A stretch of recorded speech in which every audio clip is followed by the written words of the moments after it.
శ్రీకాకుళం జిల్లా నేతలతో వైఎస్ఆర్సీపీ అధ్యక్షుడు వైఎస్ జగన్మోహన్ రెడ్డి సమావేశం జరిగింది. తాడేపల్లిలోని వైఎస్ఆర్సీపీ కేంద్ర కార్యాలయంలో జరిగిన ఈ సమావేశానికి శ్రీకాకుళం జిల్లాకు చెందిన మాజీ మంత్రి ధర్మాన కృష్ణదాస్, మాజీ ఎమ్మెల్యేలు కళావతి, రెడ్డి శాంతి హాజరయ్యారు. వీరితో పాటు ఎంపీపీలు, జెడ్పీటీసీలు, మున్సిపల్ చైర్పర్సన్లు, స్థానిక సంస్థల ప్రజాప్రతినిధులు హాజరయ్యారు. జిల్లాలో నెలకొన్న సమస్యలు, తాజా రాజకీయ పరిణామాలపై చర్చించారు.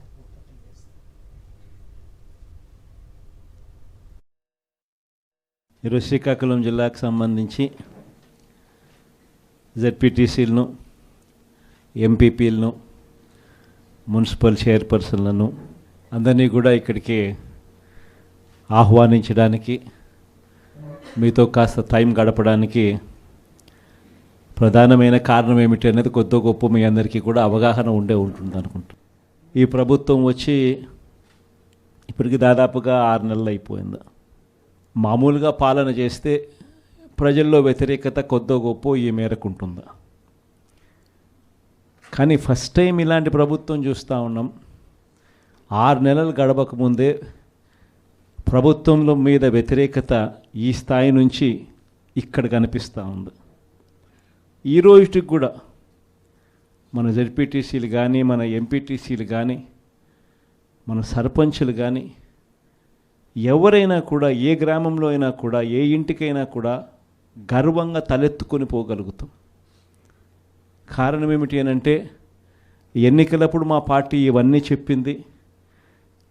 తూచా తప్పకుండా ప్రతి ఇది కూడా చేసి చూపించిన ప్రభుత్వం మాది అని చెప్పి సగర్వంగా తలెత్తుకొని చెప్పుకునే పరిస్థితి ఏ ప్రభుత్వానికైనా ఉంది అని అంటే అది ఒక వైఎస్ఆర్సీపీ ప్రభుత్వమే అని చెప్పి కూడా గర్వంగా చెప్పగలుగుతాం. నిజంగా దాని క్యాంపెయిన్ మనం ఎంత తీవ్రమైన క్యాంపెయిన్ జరిగింది అన్నది ఒకసారి గమనించినట్లయితే, ఏ ఇంటికి ఎవరు పోయినా కూడా తెలుగుదేశం వాళ్ళు, తెలుగుదేశం ఎమ్మెల్యే నుంచి, తెలుగుదేశం కుటుంబ సభ్యుల నుంచి, తెలుగుదేశం పార్టీ కార్యకర్తల దగ్గర నుంచి ఎవరు పోయినా కూడా ప్రతి ఇంటికి వాళ్ళు చెప్పిన మాట, ఇంట్లో ఎవరు కనపడినా కూడా, చిన్నపిల్లలు కనపడితే స్టార్ట్, నీకు 15,000, నీకు 15,000, నీకు 15,000, సంతోషమా? అంతకన్నా అంతకన్నా కొంచెం పెద్దోళ్ళు, తల్లులు కనిపిస్తే చాలు, అమ్మలు కనిపిస్తే చాలు, నీకు 18,000, నీకు 18,000, నీకు 18,000, సంతోషమా? అంతకన్నా ఇంకా కాస్త పెద్దోళ్ళు, ఆ అమ్మలకు సంబంధించిన పెద్దమ్మలు, వాళ్ళ అత్తగారు కనిపిస్తే చాలు, నీకు 48,000, నీకు 48,000, నీకు 48,000, సంతోషమా? 20 ఏళ్ళ పిల్లోడు ఇంట్లో నుంచి బయటకు వస్తే చాలు, నీకు 36,000, నీకు 36,000, నీకు 36,000, సంతోషమా? ఇంట్లో నుంచి రైతు కండువా వేసుకొని బయటకు వస్తే చాలు, నీకు 20,000, నీకు 20,000, నీకు 20,000, సంతోషమా అనే మాటలు ఈ రోజుకి కూడా నా దగ్గరికి, మన ఎమ్మెల్యేలు కూడా నా దగ్గరికి వచ్చి చెప్పారు. చాలామంది కూడా చెప్పినారు, అన్న ఈ రకంగా చెప్తా ఉన్నారన్న, మనమేమో కుటుంబం మొత్తానికి సహాయం మనం చేస్తూ ఉంటే వీళ్ళు ఇంట్లో ఉన్న ప్రతి ఒక్కరికి కూడా మేము చేస్తాము అని చెప్పి చెప్పడం మొదలు పెడతా ఉన్నారు. ఈ అబద్ధాలకు మనం తట్టుకోలేమున్నా, మనం కూడా ఏదో ఒకటి చేయకపోతే, ఏదో ఒకటి చెప్పకపోతే ఇబ్బంది పడతామన్నా అని చెప్పి కూడా చాలామంది ఎమ్మెల్యేలు నా దగ్గర కూడా వచ్చి చెప్పారు. కానీ చెప్పినప్పటికి కూడా నేను చేయలేకపోయా. ఎందుకు చేయలేకపోయినాను అని అంటే, ఈ రోజుకి కూడా అంటారు చాలామంది ఎమ్మెల్యేలు నా దగ్గరికి వచ్చినప్పుడు కూడా, అన్న నీతో ఒక సమస్య ఉందన్న అంటారు. ఏంది ఆ సమస్య అని చెప్పి నేను అడిగితే, అన్న నీతో ప్రాబ్లం, నీలో అతి మంచితనము, అతి నిజాయితీతనం, ఈ రెండు నీతో ఉన్న సమస్యలు అన్నా అని చెప్పి కూడా అంటారు. వాస్తవమే, అతి నిజాయితీతనము, అతి మంచితనము, ఈ రెండు బహుశా నాకున్న ప్రాబ్లమ్సే కావచ్చేమో. కానీ మళ్ళీ రేపొద్దున మనం అధికారంలోకి వచ్చేసరికి మాత్రం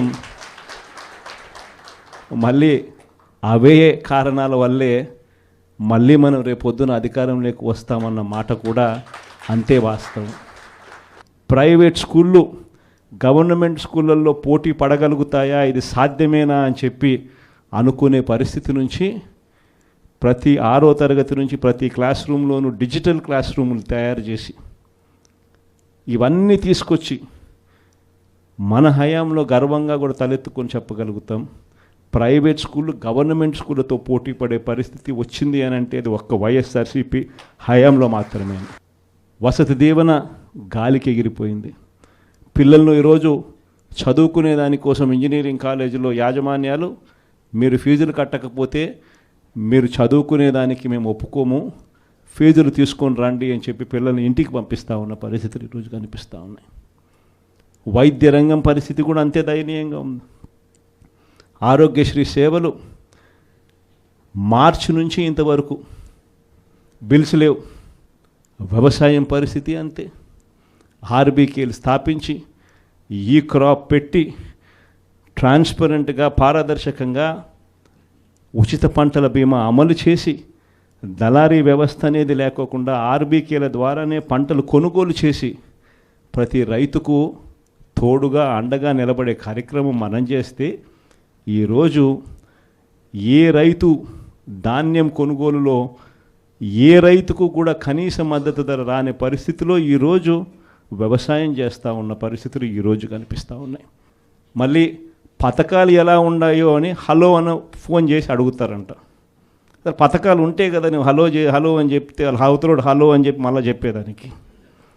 పథకాలు లేవు, ఫోన్ చేసి నువ్వు హలో చెప్తున్నావు. అది పరిస్థితి. ఇంత దారుణమైన పరిస్థితుల్లో ఒకవైపున ఉంటే మరోవైపున చూస్తే విచ్చలవిడిగా కరప్షన్. ఇసుక రేట్లు మనకన్నా తక్కువ రేట్లకు ఇస్తామన్నారు. ఈరోజు చూస్తే కనీసం ఆ రోజు రాష్ట్ర ప్రభుత్వానికి కనీసం ఖజానాకు డబ్బులు వచ్చేటివి. ఈరోజు రాష్ట్ర ప్రభుత్వానికి రూపాయి కూడా డబ్బు ఆదాయం రాకపోగా ఇసుక రేట్లు చూస్తే డబల్. ఈరోజు మద్యం పరిస్థితి చూస్తే గవర్నమెంట్ నడిపే మద్యం షాపులు పూర్తిగా రద్దు. ప్రతి గ్రామంలోనూ వేలం వేసి బెల్ట్ షాపులు 2 లక్షలు 3 లక్షలు అని చెప్పి వేలం వేసి మరీ బెల్ట్ షాపులు నడుపుతూ ఉన్నారు. 6 నెలలు అయిపోయింది. ఇక మనం కూడా ప్రజల తరపున నిలబడాల్సిన సమయం వచ్చింది అని చెప్పి గట్టిగా కూడా మళ్ళీ చెయ్యి కలిపి పనిచేయాలి అని చెప్పి చెప్పడానికి మళ్ళీ మిమ్మల్ని అందరినీ కూడా ఇక్కడికి రమ్మని చెప్పడం జరిగింది. నా ప్రోగ్రాం సంక్రాంతి తర్వాత నా ప్రోగ్రాములు కూడా జిల్లాల్లో స్టార్ట్ అవుతుంది. నేను కూడా సంక్రాంతి అయిపోయిన తర్వాత జనవరి 3వ వారం నుంచి జనవరి చివరిలోనో జనవరి 3వ వారం నుంచో నా ప్రోగ్రాములు కూడా జిల్లాల్లో స్టార్ట్ అవుతాయి. నేను కూడా ప్రతి జిల్లాలోనూ అక్కడే నిద్ర చేస్తా. ప్రతి బుధవారం ప్రతి గురువారం ఒక్కొక్క పార్లమెంట్లో 2 రోజులు 2 రాత్రులు అక్కడే పడుకుంటా. 3 రోజులు 3 నియోజకవర్గాలు, మరుసటి రోజు గురువారం మరో 4 నియోజకవర్గాలు కార్యకర్తలతోనే మమేకమయ్యే కార్యక్రమాలే చేస్తాం. ప్రోగ్రాం పేరు కూడా కార్యకర్తలతో జగనన్న పార్టీ బలోపేతానికి దిశ నిర్దేశం అనే ప్రోగ్రాంతోనే ఆ ప్రోగ్రాంలో కూడా అడుగులు ముందుకు వేస్తాం. ఆ ప్రోగ్రాం జనవరి 3వ వారంలో నా ప్రోగ్రాంలు స్టార్ట్ అయ్యేసరికి మీరేం చేయాలి అనే కార్యక్రమం కూడా చెప్పడానికి కూడా ఈరోజు మిమ్మల్ని అందరినీ కూడా ఇక్కడికి ఆహ్వానించడం జరిగింది.